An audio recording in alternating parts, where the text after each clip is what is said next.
Hello friends, welcome to the channel.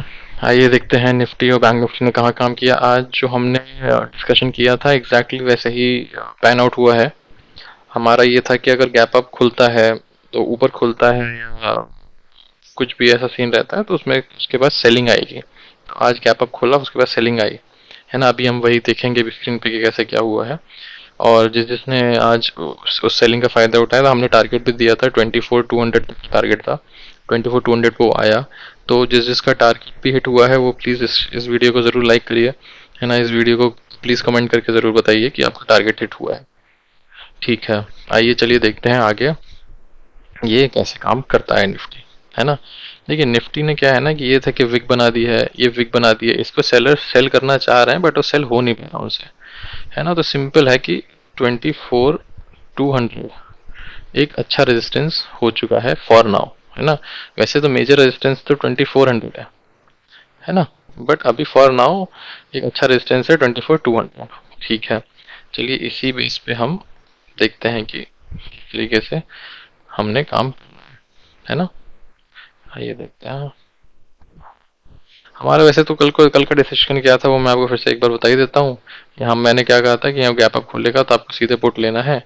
यहाँ पे एक लाइन आ रही थी, है ना। जिसने यहाँ पे पुट लिया है मैंने सीधे 24,200 का टारगेट बोले थे, वो यहाँ पे हिट हुए भी हैं। तो प्लीज़ थोड़ा सा बताइएगा मेरे को आपको कैसा लगा, है ना।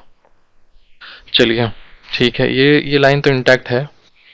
यहाँ से नहीं, मतलब ये अपने हिसाब से ड्रॉ कर लीजिएगा इसको, एक ऐसे करके एक लाइन जाएगी यहाँ से ऐसे करके, है ना। ऐसे करके ड्रॉ कर लीजिएगा, है ना। जो भी है देखिए एक जोन होता है, एग्जैक्टली एक लाइन नहीं होती है, एक ऐसे जोन होता है ना। तो मेरी ड्राइंग थोड़ी ख़राब है बट एक जोन होता है, यहाँ पे आप ऐसे तो जोन एक ड्रॉ कर लीजिएगा। ठीक है, अभी देखिए अब उस जोन को तो ड्रॉ कर लीजिए, वो बात बिल्कुल ठीक है ना। बट अब एक चीज़ आज इम्पोर्टेंट हुई, आज इम्पोर्टेंट हुई है सीपीआई डेटा, है ना। सीपीआई डेटा क्या हुआ है, हाँ, है ना। सीपीआई डेटा में आप देख रहे होगे कि इन सीपीआई डेटा होता क्या है, पहले तो मैं आपको बता दूं। सीपीआई डेटा होता है कंज्यूमर प्राइस इंडेक्स। इसमें क्या होता है कि आपके या किसी भी कंज्यूमर है उसकी बाइंग कैपेसिटी कैसी है, बाइंग वो कितना कर पाता है, उस पर डिपेंड करता है ये। कि जैसे मान लीजिए कोई चीज़ है, मान लीजिए 1 दर्जन केला लेना है, 1 दर्जन बनाना लेना है। तो 1 दर्जन, जिसको नहीं पता है जेनजीज उनके लिए है कि 1 दर्जन 12 होता है, 12। तो आपको वो चीज़ लेना है तो अब मान लीजिए पहले आप लेते थे 60 रुपए का, अभी आप लेते हो 50 रुपए का, है ना। तो ये आपकी बाइंग पावर और बढ़ा देता है। जैसे मान लीजिए कि 1 लाख सैलरी है, अब उस 1 लाख को अगर आप हर चीज़ को थोड़ा कम कम में लोगे तो आपके पास एक एक बाइंग कैपेसिटी और बढ़ जाएगी ना। तो कंज्यूमर प्राइस इंडेक्स से बदलता है, सीपीआई डेटा जितना ही कम होता है उतना ही इन्फ्लेशन भी कम होता है, मान लीजिए। जैसे मान लीजिए अगर कोई 60 रुपए की चीज़ 40 रुपए मिल रही है तो ऑब्वियसली इन्फ्लेशन कम हुआ है ना। तो वैसे इन्फ्लेशन भी उसी हिसाब से कम होता है। तो इसीलिए कंज्यूमर प्राइस इंडेक्स कम आता है तो इन्फ्लेशन भी कम रहता है। और ये एक्सपेक्टेशन से भी कम है। मैं आपको दिखाता हूँ, ईयर ऑन ईयर दिखाता हूँ। यूएस का जो कोर कंपनी ईयर है ना, एक्सपेक्ट था 3.4 और 3.3 आया है ना। इसका मतलब है कि एक्सपेक्टेशन से कम आया है, मतलब this is a good sign, है ना। और मंथली देखते हैं, मंथली क्या था, 0.2 आना था और 0.1 आया। तो मतलब कि ये बहुत अच्छी न्यूज़ है ना। This is a this is a good news, है ना। ये दोनों गुड न्यूज़ है ना। अब चलिए देखते हैं कि अब मैंने आपको बताया सीपीआई क्या होता है, सीपीआई से क्या होता है। अब अब बंदों की कैपेसिटी बढ़ गई है, बाइंग कैपेसिटी, है ना। तो अभी यहाँ पे आप देखोगे कि ये भी नेगेटिव में चल रहा था। ये अभी थोड़ी देर पहले मैंने देखा था, ये कुछ अराउंड 50 नेगेटिव में था, -50 कुछ था। अभी ये न्यूट्रल हो चुका है ना। तो लेट्स अज्यूम कि शायद आज डेटा अच्छा आएगा तो क्या पता गैप अप खुले। बट हमको तीनों की ही तैयारी करके रखनी है, इसी हिसाब से हम आज का करेंगे। ठीक है, इतना तो हमने डिस्कशन कर लिया, है ना। अब देखिए अब एक मिनट, है ना। अब देखिए एक ये बहुत ही इंपॉर्टेंट लाइन है। यार ये माउस मेरा परेशान कर रहा है। एक बहुत ही इंपॉर्टेंट लाइन है ये, है ना। इसको टच करके जाएगी ये लाइन, है ना। ये लेवल सेम है, बहुत ही इंपॉर्टेंट लाइन है ना। अगर आपको मार्केट यहाँ कहीं मिलता है ना, तो आप फिर से एक बार एक क्या कहते हैं वो ट्राई करोगे, पुट की पोजीशन, ट्राई करिएगा। ठीक है, अगर आपको मान लीजिए यहाँ पे और यहाँ पे अराउंड 25 पॉइंट्स का आप एसएल रख लेना। अगर मान लीजिए वो हिट हो जाता है तो आप तुरंत कन्वर्ट नहीं करोगे कॉल में, है ना, तो आप वेट करना। इस ये जो ऑल टाइम हाई है ना, इसको निकालेगा। एक बार ऑल टाइम हाई निकलेगा तो आपको 50 पॉइंट्स वहाँ ऊपर मिल जाएंगे, 500। इनफैक्ट आपको 60 पॉइंट्स या 70 पॉइंट्स भी मिल सकते हैं कि अगर अगर इसने ऑल टाइम हाई 460 को क्रॉस कर दिया, है ना, तो ये 25 तक भी जा सकता है, जो उसका रेजिस्टेंस, नेक्स्ट रेजिस्टेंस है 24,525, है ना। तो अराउंड आपको यहाँ 40 और वहाँ 20, करीबन 65 पॉइंट्स का आपको ऊपर मिल जाएगा। इस जोन में मत लीजिएगा कुछ, हो सकता है ना यहाँ से गिर जाए, यहाँ से गिर जाए, अगर वापस, है ना, अगर यहाँ से गिरता है तो आप पुट ही लीजिएगा, आप उसके ऊपर कॉल नहीं, है ना। और आपके फर्स्ट टारगेट आज का होगा। देखिए अगर आपको 420 पे खुल रहा है, आपको 100 पॉइंट मिल रहा है 320 का, तो 100 पॉइंट ले लीजिए, है ना। तो ज़्यादा उसमें मत करिएगा, है ना, 100 पॉइंट ले लीजिएगा, ठीक है ना। ये तो बात होगी गैप अप की, और जो कि हम इसलिए डिस्कस कर रहे हैं क्योंकि गैप अप की चांस ज़्यादा है। तो ये जो मैंने डिस्कशन किया है इसको आप बहुत ही ध्यान से, है ना, नो ट्रेडिंग जोन, यहाँ से पुट, यहाँ से कॉल, है ना, और टारगेट आपको मैंने बता दिया 525, 24,525। अब अगर ये फ्लैट खुलता है ना, अगर ये फ्लैट खुलता है ना, तो मेरे हिसाब से तो भी आप एक कॉल की पोजीशन लेंगे। अगर इसने आज ये जो पॉइंट है, ये जो पॉइंट है ना, इस कैंडल का जो पॉइंट क्रॉस कर दिया, तो आप कॉल की पोजीशन लेंगे और आपके टारगेट इसके हाई तक के होंगे। ये जो हाई है ना, लेट्स चेक ये हाई क्या है। ये हाई है 402, है ना, और इसका हाई क्या है, इसका हाई है 360।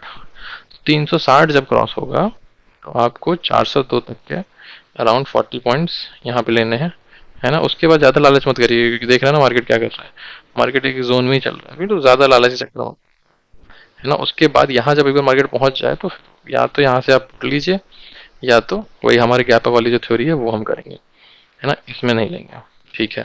फ्लैट की बात होगी। गैप डाउन खुलता है तो मुझे फिर थोड़ा सा मामला हो जाएगा ट्रिकी, क्योंकि गैप डाउन में ये जो 200 है, 24,200, ये बहुत ही ट्रिकी है ना। 24,200 एक बहुत ही ट्रिकी चीज़ है।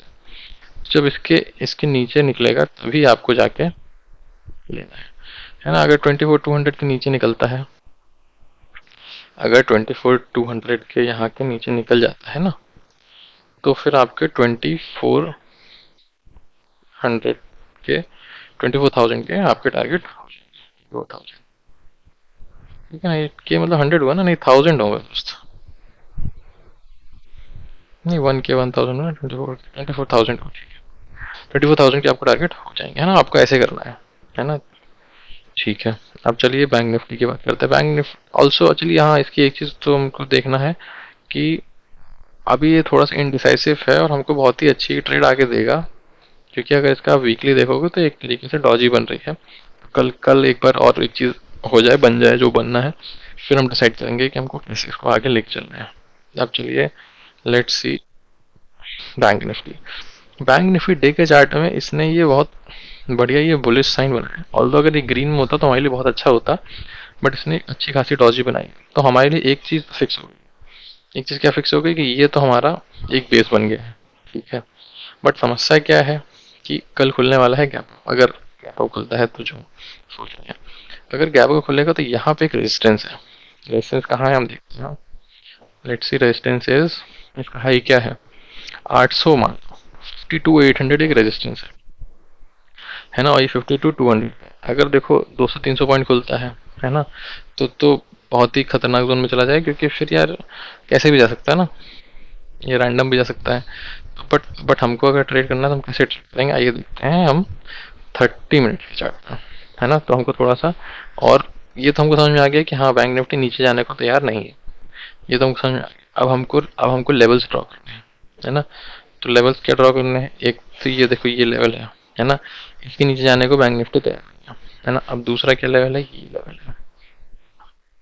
है ना। तो अगर आपको कल कैप अप यहाँ पे खुलता है तो फिर आप एक पुट की पोजीशन ट्राई करेंगे, और अगर इसको क्रॉस कर देता है तो आप एक कॉल की पोजीशन इसके ऊपर ट्राई करेंगे और पुट की पोजीशन इसके नीचे ट्राई करेंगे। और पुट की पोजीशन आपके टारगेट क्या होंगे, टारगेट यहाँ तक के होंगे, आज के हाई 352 और कॉल के टारगेट क्या होंगे, कॉल के टारगेट यहाँ 53,100 या 53,000। ठीक है ना, बहुत ही सिंपल रखना, ज़्यादा टफ नहीं रखना है, ठीक है ना। अच्छे से करिए ट्रेडिंग, सिंपल लेके ज़्यादा कॉम्प्लेक्स करेंगे चीज़ें गड़बड़ी होती हैं उसमें, है ना। ठीक है, आइए देख लेते हैं वो F I D I data का देख लेते हैं। मैंने आप लोगों के लिए खोल के रखा हुआ था already. F I D I data में एफ आई ने सेल किया है, तो इसीलिए मैं कह रहा हूँ कल गैप आप खोले तो सेल करिएगा आप भी, है ना। क्योंकि अगर एफ आई सेल कर रहा है तो बहुत ऊपर नहीं जाएगा, और अगर वो जो हमारे लेवल्स हैं वो ऊपर क्रॉस हो जाता है तो आपको बिंदास ऊपर आप अच्छे टारगेट्स ले सकते हो, है ना। डी आई ने लिया हुआ है तो उससे कोई खास मतलब नहीं है। ठीक है, सेंसिबल पे भी एक बार चेक कर लेते हैं ना, सेंटिमेंट्स क्या हैं क्या। Let's see what are the sentiments. देखें जरा क्या सोच रहे हैं भाई साहब। नहीं ये नहीं, ये नहीं खोलना है, हमको खोलना एफ आई डी। क्या खोलना है, एफ आई डी आज आज अपडेट हुआ, अभी अपडेट हुआ नहीं, सेंसिबल पे अपडेट नहीं हुआ है अभी, 10 लिख दिखा रहा है। चलिए कोई बात नहीं, बाकी मैंने आपको सब चीज़ें बताई दी हैं, ठीक है ना। अच्छे से ट्रेड करिएगा, है ना। और जितना बताया उस लेवल्स के हिसाब से करिए, स्टॉप लॉस लीजिए अगर ले वगैरह नहीं तो बढ़िया लेवल के हिसाब से करिए, ठीक है। Thank you very much. और हाँ, सब्सक्राइब कर दीजिए और लाइक कर दीजिए, and this is informative video, है ना। मैं आपको सिखा रहा था कि लर्निंग पर्पज़ के लिए था, बाय सेल ट्रेड रिकमेंडेशन नहीं है ये, आपके लर्निंग पर्पज़ है, आप लर्न करिए, आप सीखिए कुछ अपने आप के लिए, किसी फाइनेंशियल एडवाइजर से गाइडेंस के अंदर ही आप इन्वेस्टमेंट और ट्रेडिंग करिए, ठीक है। Thank you very much.